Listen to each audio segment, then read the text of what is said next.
Before you go, I have one small favor to ask. Just like Samantha took a bold step back into her past, I'd love for you to take a moment and tell us where in the world you're watching from. Drop your city or country in the comments below. And if this story made your heart race or your eyes tear up, don't forget to hit that subscribe button and turn on notifications.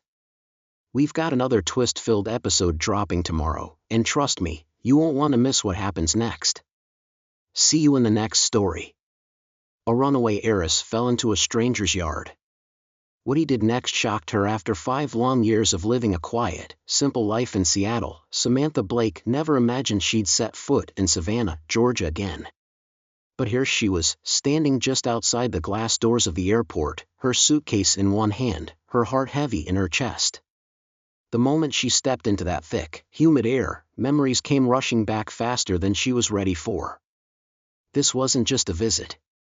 It was a homecoming, and a confrontation with everything she'd tried to forget.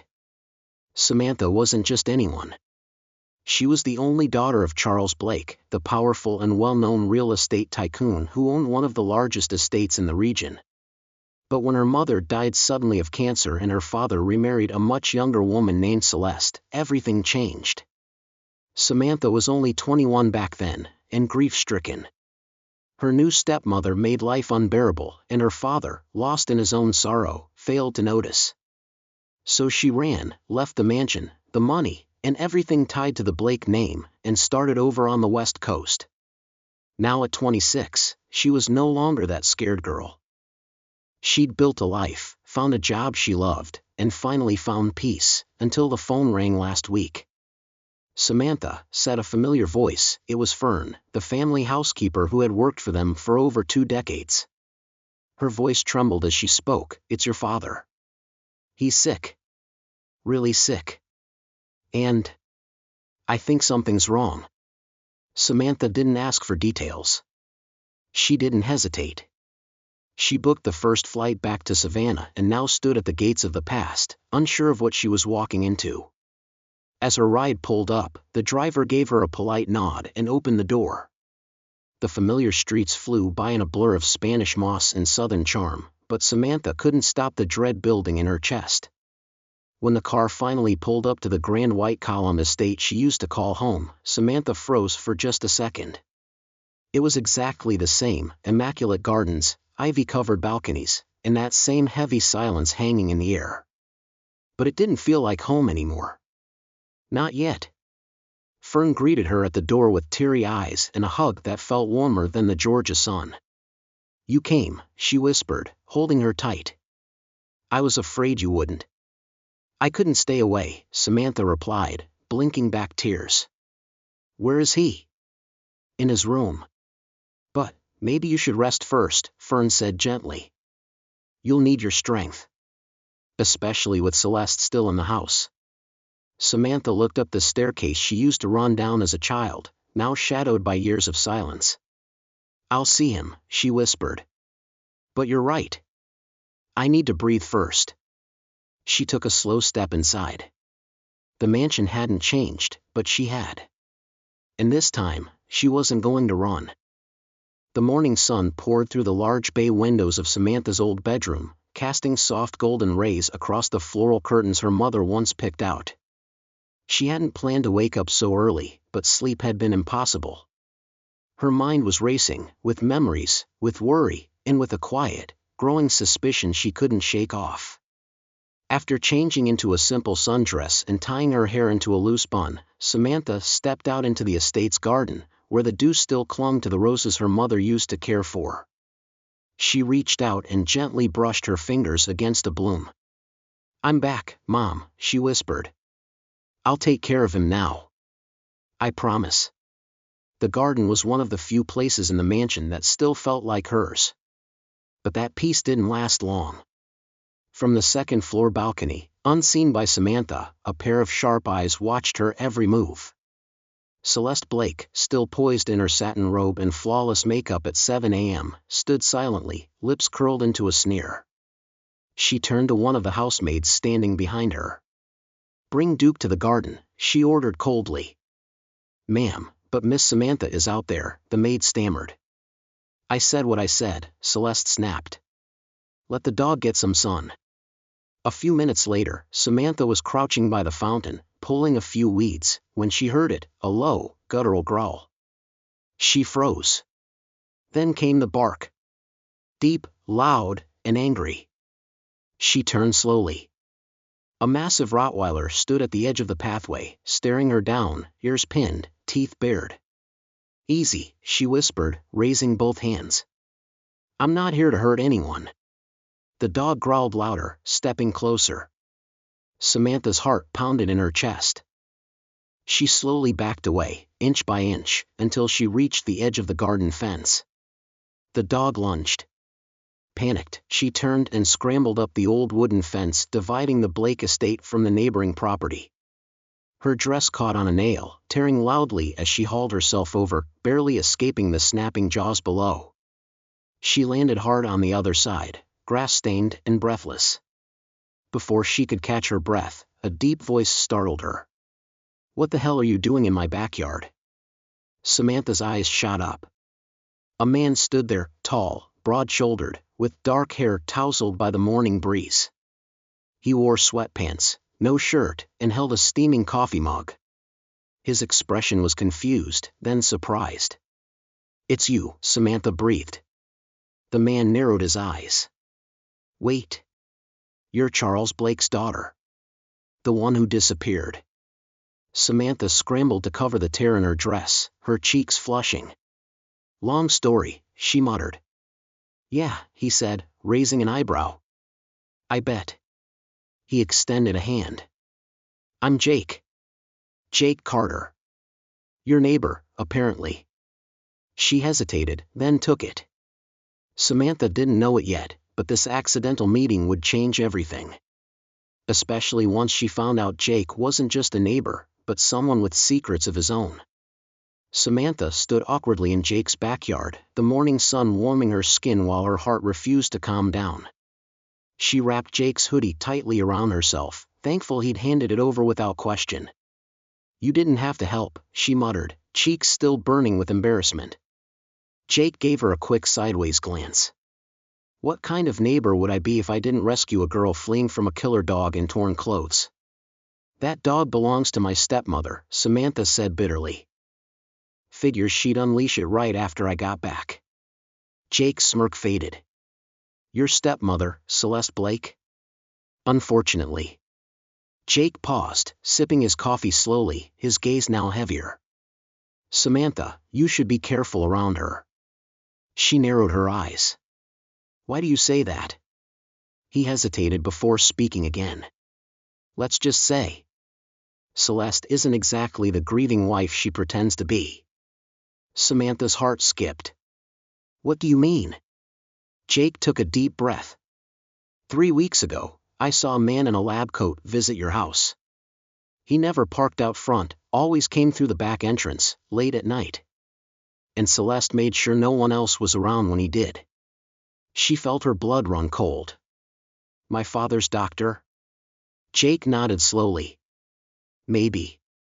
But I don't think he's actually a doctor." Samantha's thoughts spiraled. Fernanda had said she'd never seen a medical record. No other family member had been allowed near her dad. And now this? She stood abruptly. "Jake, I need to get back inside. I need to see my father." "You sure that's safe?" he asked, standing with her. She nodded firmly. "It has to be. I'm not letting her keep him from me any longer." Jake watched her for a moment, then stepped forward. "I have something that might help." Samantha frowned. "What?" "I used to install home security systems before I got into construction. I've got a couple of micro cameras left, real small, discreet. You plant them in your dad's room, and if anything shady happens, we'll see it." The words hit her like a jolt of lightning. "Are you serious?" He nodded. "If you want, I'll help set them up." Samantha swallowed, emotions catching in her throat. She wasn't used to people helping her, especially not like this. "Why are you doing this for me?" Jake shrugged. "Let's just say, I don't like bullies." And something about you tells me you've been dealing with one for a long time. Later that night, with her stepmother gone on one of her mysterious late dinners, Samantha crept into her father's room, heart pounding in her chest. Jake had shown her exactly where to place the tiny cameras, behind the books on the shelf, inside the air vent, and tucked into the base of a lamp. As she knelt beside her father's bed, she whispered, "I'm going to find out what's happening to you, Dad. I promise." The camera's tiny red light blinked once, then disappeared into the darkness. But neither she nor Jake knew. Someone else had already noticed they were watching. The following morning, Samantha didn't even get out of bed before checking her phone. Her heart pounded as she opened the camera app Jake had installed the night before. She fast-forwarded through hours of footage. Her father lay still in his bed. The nurse entered, adjusted his pillow, and left. Nothing out of the ordinary, until 2:17 a.m. She paused. There, barely illuminated by the dim lamp in the hallway, was Celeste. She walked in with something hidden beneath her shawl. Samantha's breath caught in her throat as she zoomed in. A syringe. Celeste leaned over her father and injected something directly into the foreline. No hesitation. No checking vitals. Just cold, calculated movement. Then, she was gone, vanishing like a shadow back into the hallway. Samantha gasped and dropped the phone. She's poisoning him. A knock at her bedroom door made her flinch. She grabbed the phone and stuffed it under her pillow. "I brought you some tea," Fernanda's voice called out softly. Samantha opened the door, pale and trembling. Fernanda stepped in, immediately sensing something was wrong. "What happened?" "I saw her." "Fernanda, I saw Celeste injecting something into Dad's fore last night," Samantha whispered, her voice shaking. Fernanda didn't flinch. Instead, she nodded solemnly. "I knew it. I've known something wasn't right since your father got worse. Jake helped me set up cameras," Samantha said. "We have proof now." Fernanda reached for her hand. "Then we must act, and quickly. Before she does something she can't undo." Samantha nodded. "I'll talk to Jake. We need a plan." Later that day, Samantha met Jake in his truck, parked 2 blocks away from the estate. She showed him the footage. He watched in silence, his jaw tightening with every second. "This is enough," he said, finally. "It's time we go to the police." "I agree," she said, her voice firm now. But as they drove toward the station, a black SUV began tailing them. Jake noticed first, his eyes narrowing in the rearview mirror. "We've got company." "What? Who?" Samantha twisted in her seat, watching the vehicle stay perfectly behind them, no matter how many turns Jake made. "Someone doesn't want you talking," he muttered. Jake veered off into a side street, pulled behind a grocery delivery truck, and killed the engine. They ducked low. The SUV passed, slowly, almost stalking. Samantha's pulse was racing. "Celeste knows." Jake nodded grimly. "And if she knows, we're running out of time." They waited another 10 minutes before continuing to the police station. There, they handed over the footage. The officer on duty promised a full investigation would begin immediately. But deep down, Samantha knew Celeste would make another move soon. That night, she didn't sleep. She sat at her window, watching the shadows outside her home stretch and shift beneath the moonlight. Every sound made her jump. Every creak felt like a warning. Tomorrow, she thought, everything changes. What she didn't know was how much it truly would. By sunrise, Samantha had made up her mind. Today was the day she ended this. With Jake by her side and the police now involved, they returned to the estate, tension thick in the air. The footage had been enough to open an official case, but Samantha knew Celeste wouldn't go down without a fight. She had too much to lose. As they stepped into the grand hall, Fernanda met them at the base of the staircase, her face pale. "She's with your father," she whispered. "Alone. She sent the nurse away an hour ago." Jake's hand instinctively went to Samantha's shoulder. "Let's go." They burst into the master bedroom. There, Celeste stood frozen, a needle halfway out of her coat pocket. Mr. Bennet lay unconscious, his breathing shallow. "Step away from him!" Samantha shouted, her voice shaking with fury. Celeste's lips curled into a smirk. "You're too late." As always. Jake moved faster than either woman could react, grabbing Celeste's wrist before she could lift the syringe. The struggle was brief but fierce.